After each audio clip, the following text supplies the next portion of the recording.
one of the biggest like things in the West about China is like, or it's all controlled, there is no freedom, CCTVs, like police state. What would you say? I would say that it's a little silly, though. I mean, we also have to think about what we mean when we say freedom. If you mean that I can say whatever the heck I want, whenever I want, with no repercussions, I mean, technically you can't even do that in the USA. There's certain speech that will get you arrested in the USA. You certainly don't have freedom of speech maybe when you're at work. But say if you think about freedom in terms of being able to make money, have a safe environment, support your family, then I think in those ways it can be almost as free as, if not more free than some Western countries. Like I said, it really has to do with how you're defining the term. Yeah. Now, of course, obviously China's not a democracy. I won't pretend it's a democracy. But at the same time, there is a degree of a social compact between the Chinese government and the people, and the people have been fine with how the country's been governed. So long as the economy's been improving, they've been allowed to earn money. Though obviously there are plenty of challenges. There has been the crackdown in the last few years on the tech sector, though that may or may not loosen up. Because I was actually thinking of this very topic, is that people can't really understand this unless they go to a place like the Lianhua Park and they see all the families with their kids, they have the tents set up, they're flying kites, and they're just free and they're enjoying themselves. And they've been able to have these lives because of the prosperity and the development of the country. And unless you see something like that, unless you experience it, live in it, you can't really necessarily understand that fully. What is this guy doing? This guy?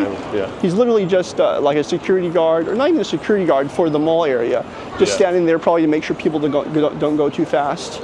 He has the security vest on, so he's just, a lot of people will just have these jobs where they can just stand there and they just maybe direct traffic, or they make sure no one's going too fast. He's almost dressed like a cop, but he's basically just like the shopping mall security. Or the information. That too.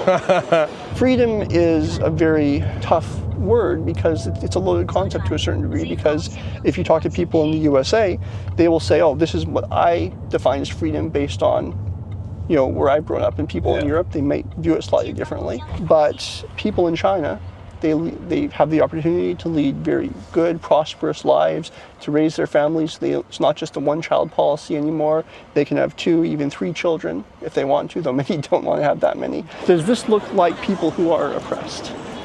I mean, maybe it's a loaded question, but it's like, does this look like people who are happy? I think it does. Yeah. It looks like normal people. That's what they call it. Yeah, and I think, if people have the opportunity to come here, and I hope more people from the USA will be able to come here more easily, they'll be able to see that even if they can't understand the language, China is thriving, China is happy. Sure, we're in a bit of an economic downturn, but this is modern China, and the rest of the world needs to work hard if they want to keep up.